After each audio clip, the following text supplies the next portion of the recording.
Okay guys, I want to give you a quick little overview of the Tradecraft that I made.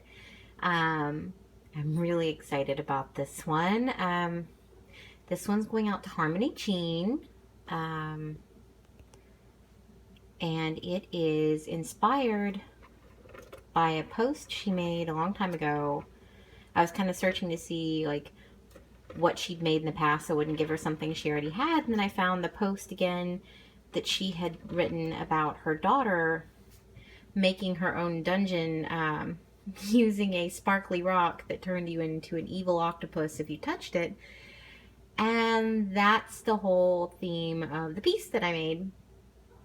I was trying to think of how I could make that in D&D. So instead of evil octopus, we have an illithid or a mind flayer. And then for the sparkly rocks, I have all of these crystals and decided on kind of an Underdark theme. So you can't really see it, but the crystals do have a slight shine. I used a little bit of a wash using clear Elmer's glue and a drop of light blue color and some very, very fine powdered white glitter. So they're a little bit shiny. And they do light up. This is with LED.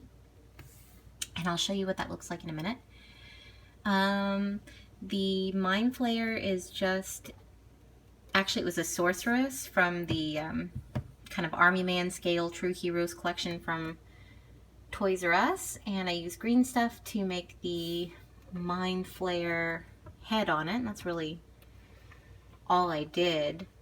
And I chose to paint it a little bit whiter. Originally, I had it as just a gray statue and you couldn't really see it. So I decided to have more color and more glow because all gray isn't all that fun.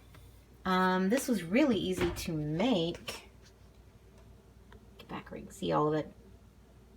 This is 2 layers of foam core with chunks of pink insulation foam stacked up, a wooden dowel skewering it with another piece of pink insulation foam, and then I found this really cool piece of bark, and that goes from like right here down to here, and then more pieces of pink insulation foam to make steps, and then I wrapped the whole thing with the exception of the bark in tinfoil that had been wadded up previously, and it gave this really great stone texture effect. And then I kind of blended any like transitions from one piece to another with hot glue, really got down there and textured it. And then where it kind of overlapped the bark, I textured that with hot glue, and it blends in really well. It gave an awesome, pretty minimal amount of texture. And then I did put a little bit of flocking of rubble and dirt like here and here, just so that you'd have some of that loose rocky texture.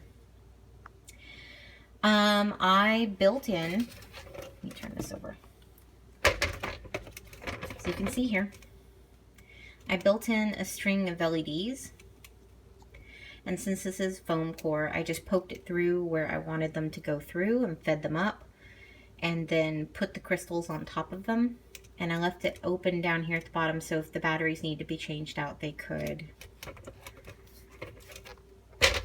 And so while I have that on, let's go ahead and turn it on.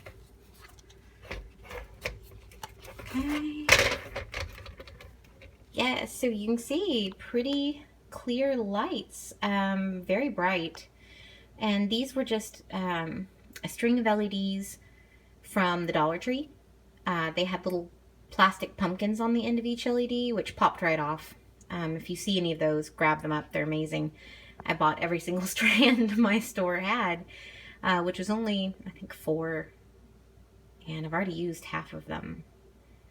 And they work great. The stalagmites are toothpicks and dowels just stuck into the foam core and then hot glued down. And then for the base, I wrapped a little more tinfoil around the bottom, and then I just drizzled and dragged hot glue down. And gave a really good effect. And came out pretty realistic looking. Then for the fungus, these are brads. I just poked brads through, secured them with hot glue, painted them. And then the gross ropey part of the fungus is another dollar store Halloween buy. This is all just creepy cloth that I soaked in PVA, white glue, and then draped and pulled and really got my fingers in there and pulled it through until I got the cool, disgusting texture that I wanted all over the piece. And I decided to make it kind of an off-putting pink color.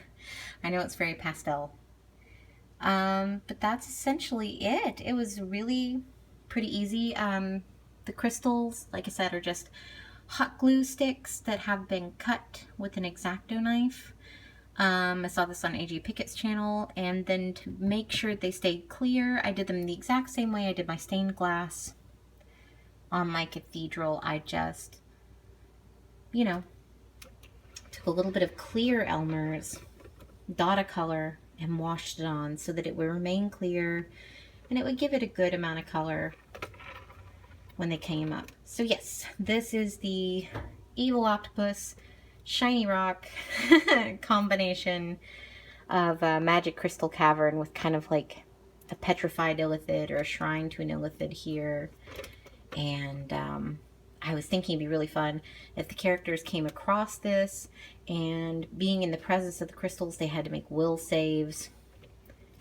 And the character that failed would get, their mind would be taken over by that of an illithid, and they would take on that personality as like maybe a flaw, kind of similar to the possession rules in 5th edition.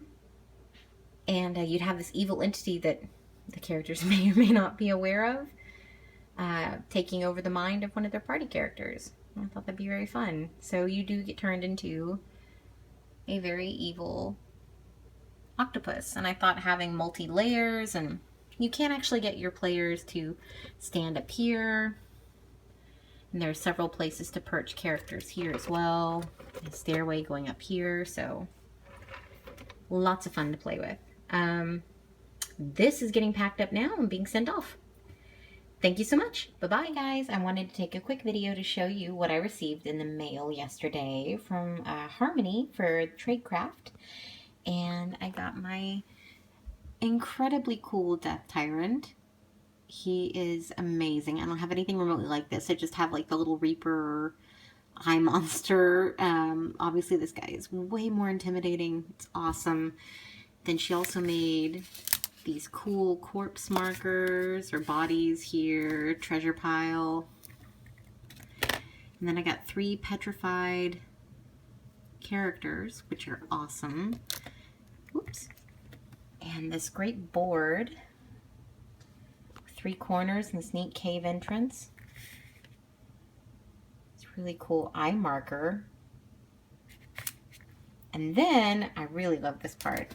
I have all of these kind of bases that show if they're on like a slime effect or acid or tentacle effect. They're really great. I'm going to be using these all the time. Really love this one because it looks like it has like eyeballs on the ends of the tentacles. That's awesome. Thank you so much. I love it.